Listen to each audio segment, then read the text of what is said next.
Assalamualaikum warahmatullahi wabarakatuh.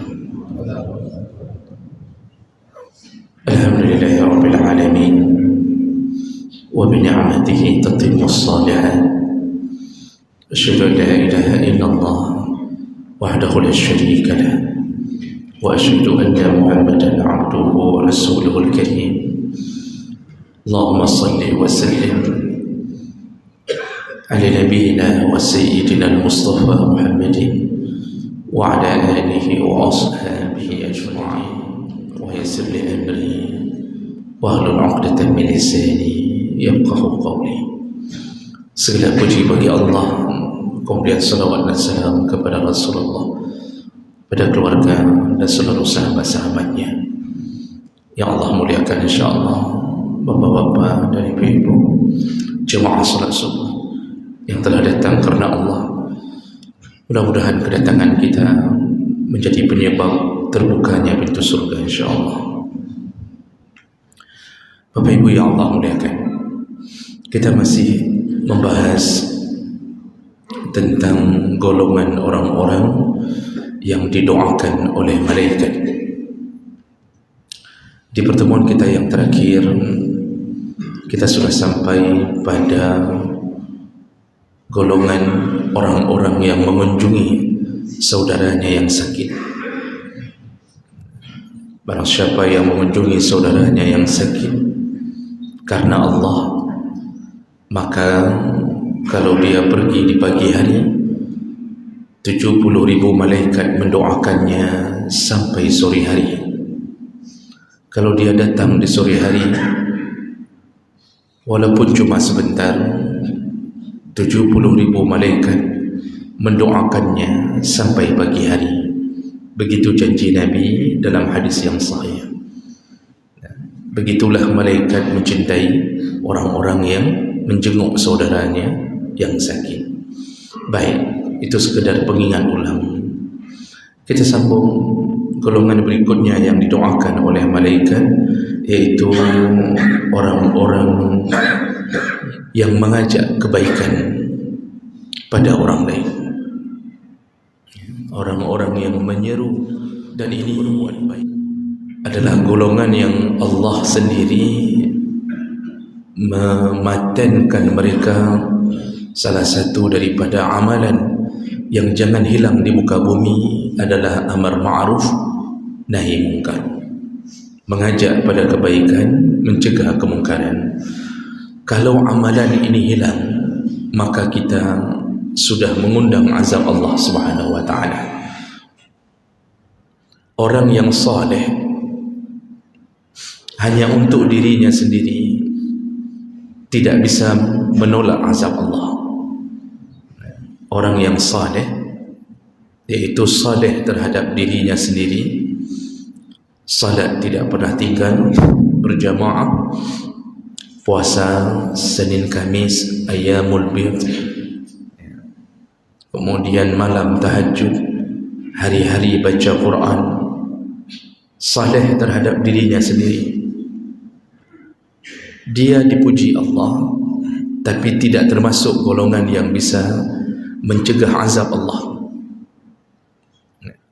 Siapa yang bisa mencegah azab Allah? Yaitu satu level di atas saleh, disebut dengan muslih. Jadi bukan saleh tapi muslih, bertambah satu huruf. Itu yang Allah sebutkan dalam Al-Quran, wa ma kana rabbuka liyuhlikal qura bidzulmin, dan Allah tidak akan mengirimkan bala, menzalimi suatu hamba selama di dalam kelompok itu, masyarakat itu ada orang-orang yang muslihun, orang-orang yang memperbaiki orang lain. Nah, di sini bedanya orang saleh dengan muslih. Saleh hanya baik untuk diri sendiri, muslih selain baik untuk diri sendiri, dia berjuang untuk memperbaiki masyarakatnya. Kehadiran mereka lah yang bisa menolak azab Allah.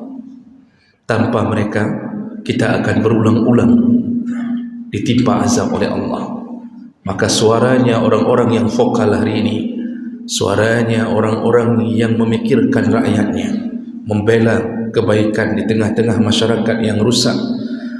Kita harus berterima kasih kepadanya, karena dengan keberaniannya mengkritik, mencegah, mengajak, itulah yang membuat Allah masih sayang kepada kita.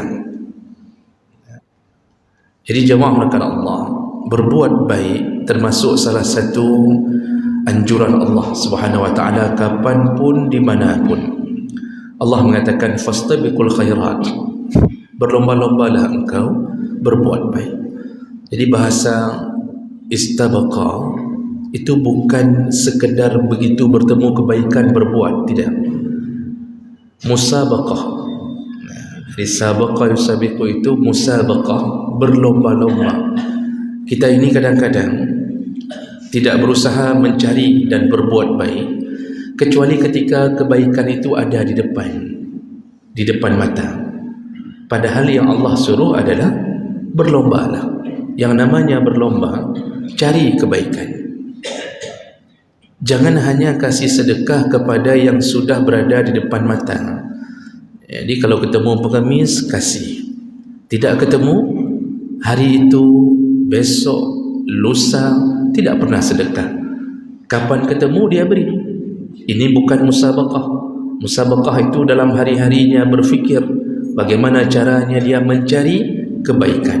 Dia kirimkan ke rumah-rumah orang miskin setiap harinya. Ini yang disebut fastabiqul khairat, kata Allah. Berlomba-lombalah engkau dalam berbuat baik. Kenapa harus berlomba dalam berbuat baik? Yang pertama, innallaha yuhibbul muhsinin. Allah mencintai orang yang berbuat baik. Kita ini kalau sudah dicintai Allah, tidak ada penghalang dari manusia yang bisa mencegah cinta Allah. Tapi kalau kita mencintai sesama manusia, kalau Allah tidak mencintai, Allah bisa putuskan cinta itu. Dalam hidup hari-hari kita, ketika kita mencintai seseorang, 20 tahun kita mencintainya, ternyata dikawini orang. Padahal sudah habis modal untuk traktir bakso, beli mie goreng basah. Tiap hari kirim ini, kirim itu, yang cinta. Keluar dari mulut berbagai kalimat. Ada yang sampai mengaitkannya dengan Allah. Ana uhibbuki fillah. Aku mencintaimu karena Allah. Padahal buat maksiat cik. Kerjanya maksiat juga, tapi dalam bahasa mencintai karena Allah. Ini hal begini diputuskan Allah. Allah bisa melepaskan semua cinta. Yang tidak bisa dilepaskan dari diri kita adalah cinta Allah. Kalau Allah sudah mencintai, tidak ada makhluk yang bisa mencegahnya. Kalau Allah sudah membenci, tidak ada makhluk yang bisa mencintai. Maka raihlah cinta Allah dengan cara berbuat baik. Allah senang sekali kepada orang yang berbuat baik. Malaikat juga begitu, sangat senang kepada orang yang berbuat baik, dipuji-puji, diminta ampun oleh malaikat. Dalam salah satu hadis riwayat Muslim, kalau tidak salah riwayat Muslim, hadis itu menceritakan tentang malaikat menjelma menjadi seorang manusia lalu menghadang seorang yang mengunjungi saudaranya di kampungnya. Jadi ada orang yang merencanakan berziarah ke rumah saudaranya di kampung yang berbeda. Dia datang sebagai musafir, dia datang ke kampung saudaranya untuk tujuan silaturahim. Lalu Allah mengutus malaikat menjelma jadi manusia. Lalu dia bertanya dan menghadang. Dia hadang orang ini di tengah jalan. Dia bertanya, mau kemanakah engkau? Dia mengatakan, ke rumah fulan, saudaraku. Ada kebaikan apa, ada maslahat apa engkau dapatkan kalau engkau kunjung begini? Nah, jadi pertanyaannya, kalau engkau berkunjung begini, engkau dapat apa?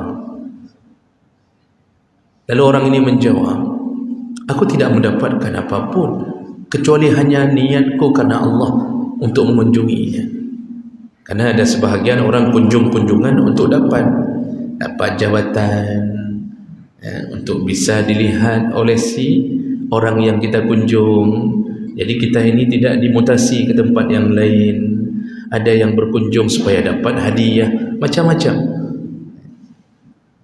Tapi orang ini mengatakan aku berkunjung kerana Allah, tidak dapat apapun darinya.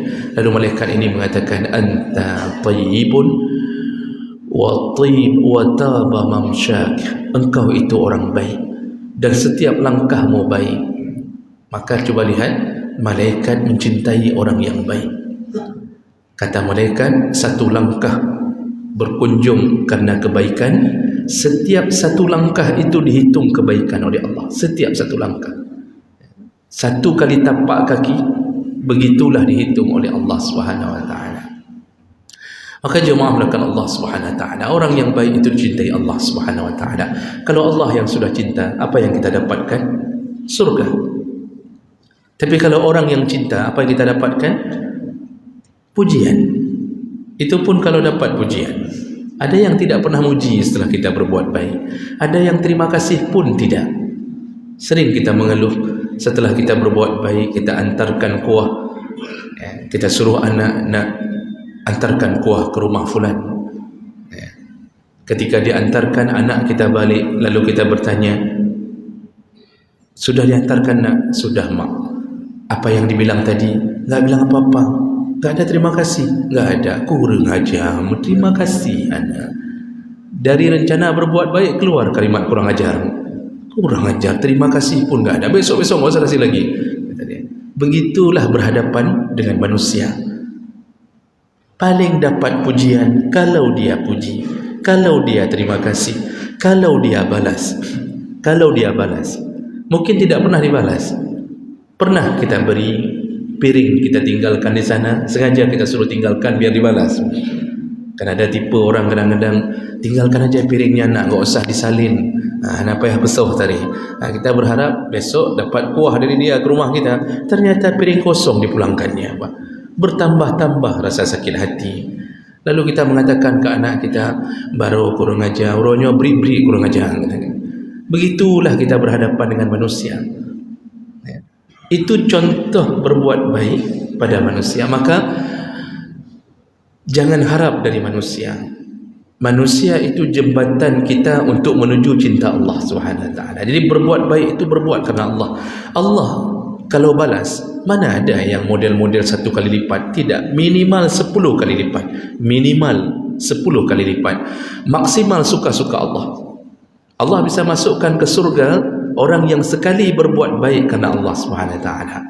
Maka hadis riwayat Bukhari dan Muslim dalam Riyadhus Salihin pun disebutkan bagaimana seorang pelacur yang berbuat zina tapi masuk surga hanya karena memberi minum seekor anjing. Kebaikannya ikhlas dia lakukan karena anjing sedang kehausan.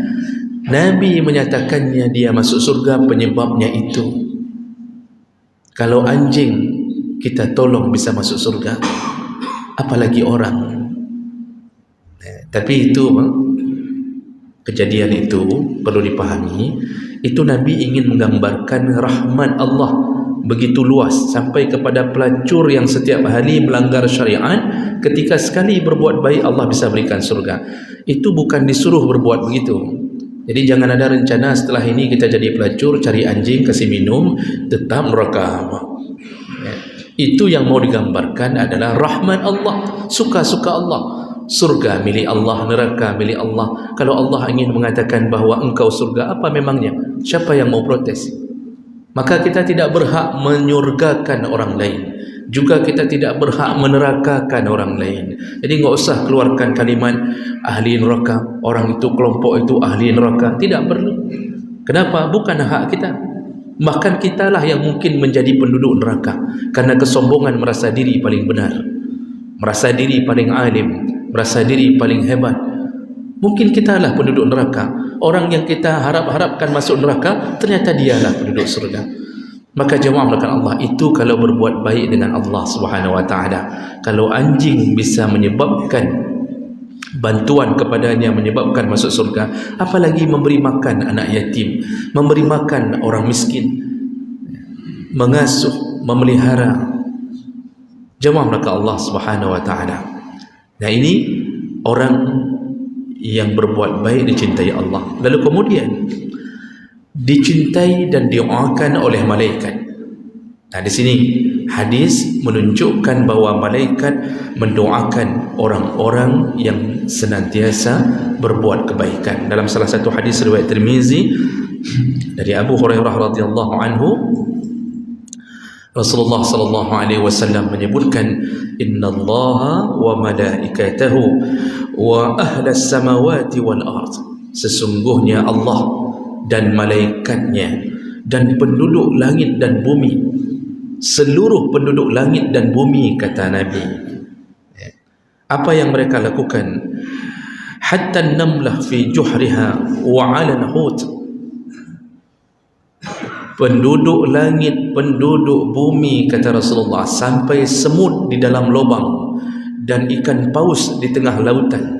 Jadi Nabi menyebutkan dari mulai binatang terkecil di dalam lubang sampai binatang terbesar di tengah lautan, semua mereka la yusalluna ala muallimin nas al-khair, mereka senantiasa mendoakan orang-orang yang menebarkan kebaikan di antara sesama manusia.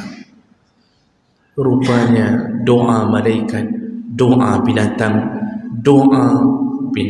air, binatang darat, semua makhluk hidup yang dicipta Allah, semuanya mendoakan orang-orang yang mengajak kepada kebaikan. Itu hebatnya orang yang mengajak kebaikan. Oh, bagaimana ikan paus tahu bahwa kita melakukan kebaikan? Tentu mereka diberitahu. Mereka diberitahu oleh Allah, mereka diberitahu oleh malaikat dengan izin Allah. Fulan di atas darat telah mengajarkan kebaikan, fulan, semua mereka mendoakan, memohon ampun.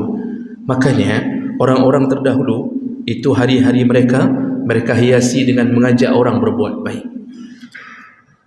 Tidak ada kesempatan hidup mereka kecuali mereka gunakan untuk berbuat baik.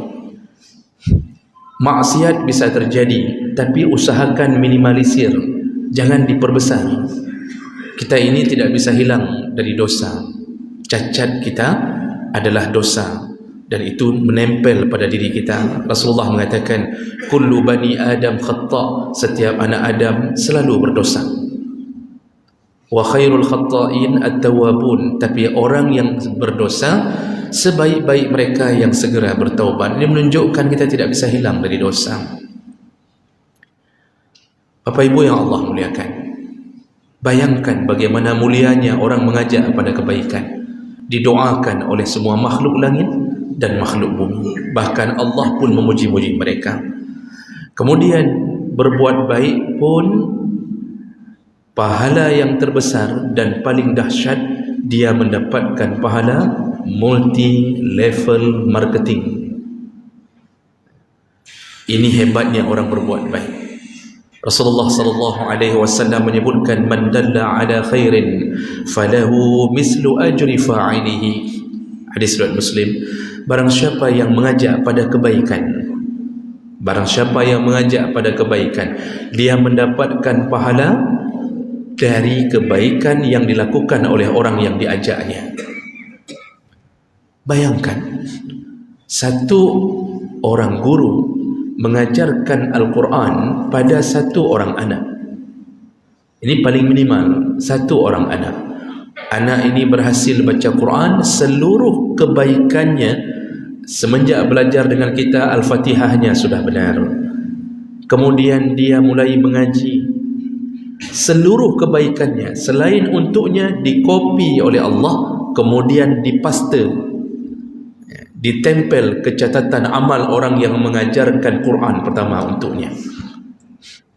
Dia punya murid lagi, ternyata dia lebih hebat daripada kita. Dia kemudian sambung ke pesantren. Selepas pesantren mungkin dia entah ke mana, ke luar negeri, pulang dirikan pesantren. Muridnya sampai ribuan. Seluruh ribuan itu dikopi paste oleh Allah, kebaikannya diberikan kepada yang mengajarkan gurunya, diberikan ke gurunya, dikopi lagi, diberikan kepada yang mengajarkan gurunya, terus sampai ke atas. Masya Allah, menjamurnya pahala kita. Satu kebaikan meledak di bawah. Sama seperti orang-orang yang mengerjakan multi level marketing. Satu orang dia ajak, Lalu yang orang ini mengajak orang lain, terus belanja sampai menjadi piramida. Begitulah hebatnya orang-orang mengajarkan kebaikan. Jadi jemaah mereka Allah, jangan merasa putus asa dan tidak bersemangat ketika kita mengajarkan anak. Anak inilah penyebab kebaikan dikirimkan Allah Subhanahu wa taala. Kita mengajarkan sederhana. Anak kita ajarkan, nak, kalau ketemu orang tua, salam, cium tangannya. Kalau kamu di tempat orang tua yang sedang duduk, jangan lewati dan langkahi di depan mereka. Itu tidak baik. Jangan langkahi makanan. Kalau makan dengan tangan kanan, kalau begini, kalau begitu. Sederhana, hanya sekedar kita bilang begitu saja. Anak kita satu berubah keadaannya. Terus seluruh kebaikannya setelah berubah Allah catat untuknya ketika dia balik. Kemudian Allah berikan untuk kita. Dia punya anak lagi, cucu kita, seluruhnya diajarkan kepada anaknya. Cucu kita dikirimkan pahalanya untuk kita. Punya cicit kirimkan pahala untuk kita. Yang mengajak satu kebaikan dikirimkan pahala oleh Allah Subhanahu wa taala. Maka tidak ada yang sia-sia dalam mengajak kebaikan. Maka jemaah melakukan Allah Subhanahu wa taala, janganlah kita ketika anak melawan sekali, ini kita ajak kebaikan, anak melawan, sekali dia melawan, mungkin karena sifat keanak-anakannya, langsung kita mengatakan bahawa kalau enggak mau buat baik, ya sudah, kamu dalam neraka, ayah sama mama mau masuk surga, kamu aja dalam neraka. Lalu kita putuskan mengajarkan dia, direbut oleh syaitan, berubah jadi orang yang buruk, perilakunya perilaku orang yang jahat. Gara-gara kita berhenti mengajarkannya, seluruh kejahatan yang dia lakukan Allah juga kirimkan kepada kita. Kenapa? Kita lepaskan tanggungjawab kita sebagai orang tua. Ini resikonya. Jemaah maka Allah Subhanahu wa taala, tidak akan Allah hilangkan sedikit pun kebaikan yang kita lakukan karena Allah. Nah, sebagai penutup, yang perlu kita ketahui berikutnya, mengajarkan kebaikan itu tidak mesti dengan lisan. Jadi jangan mengira mengajarkan kebaikan itu harus jadi ustaz, jadi tengku, jadi guru. Tidak. Tidak semua orang bisa ke situ dan tidak semua orang Allah berikan kelebihan untuk itu. Kita punya kelebihan masing-masing. Kebaikan yang diajarkan tidak mesti kita bicara, mengeluarkan ayat, mengeluarkan hadis. Tidak mesti. Kita beri suri tauladan saja pada anak kita sudah cukup. Kita tidak ngomong apa-apa karena tipe kita mungkin tipe pendiam, tidak banyak ngomong. Lalu tapi kita dilihat oleh anak kita profil ayah yang baik. Kita sayang istri, kita cari nafkah ikhlas karena Allah. Anak kita pegang di tangan, bawa ke musalla agar dia bisa salat. Ngomong enggak ada, tidak banyak bicara. Tapi dia lihat pakaian ayahnya, pakaian ibunya, waktu ayahnya bicara penuh dengan kelembutan, jadi sandaran hidup dia. Itu pun kebaikan walaupun tidak mengucapkan apa-apa. Kadang tadi Nabi mengatakan yang menunjukkan, bukan yang melafazkan kebaikan, yang menunjukkan kebaikan. Itu qudwah, itulah suri tauladan yang paling hebat. Karena selama ini orang banyak setelah mengajak orang lain berbuat baik, dia sendiri tidak berbuat baik. Ini Allah tidak akan berikan apapun untuknya. Allah tidak berikan apapun. Seorang ayah mengajak anaknya ke musalla, nak pergi ke musalla, pergi salat, nak pergi Jumat, nak pergi ini, nak pergi itu, tapi dia sendiri tidak pernah pergi. Maka munculkan di sebahagian masjid cuma anak-anaknya yang muncul. Ketika kita tanya, "Oh ayah dengar." Tiap hari begitu. "Oh ayah di rumah." Anaknya aja yang muncul di masjid, Pak. Orang tuanya tidak pernah muncul. Difikirnya dengan anaknya muncul dikirimkan kebaikan. Tidak. Kalau kita sendiri pun tidak melakukan kebaikan itu, Allah tidak kirimkan apa-apa. Baik, kalau begitu kesimpulannya, berbuatlah baik. Selama hayat masih dikandung badan, teruslah berbuat baik. Walaupun sekali-sekali kita terjebak ke dalam keburukan, tapi mudah-mudahan Allah hapuskan keburukan kita. Tertinggallah kebaikan-kebaikan yang menyebabkan kita berbahagia bersama keluarga kita di dalam surganya nanti insya-Allah.